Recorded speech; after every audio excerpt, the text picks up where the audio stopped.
So you want to check if a widget is currently showing that is visible.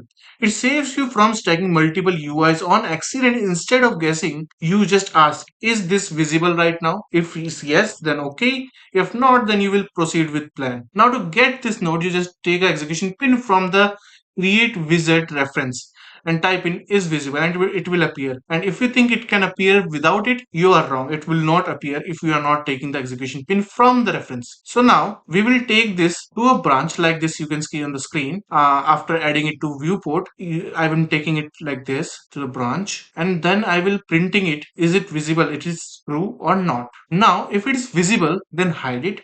If it's not visible, then make it visible. Every 1 second it will do that, and you will see how amazingly it works when we just compile the code. And now I'm pressing begin play, and you will see it's checking if it's visible or not. And you can see on the left corner like this, it's saying true and false, and then according to true and false it is showing or hiding the UI. So it will not just stack up multiple UIs on top of each other just because you are guessing it. And you can see it running, how it's first checking and then adding and removing it. So it's a super useful node to have in UI.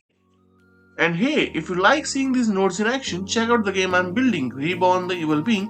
It's all blueprint under the hood, and the demo is free to play on Steam. Hope that helps, and as always, I hope you have a great day, and I'll see you around.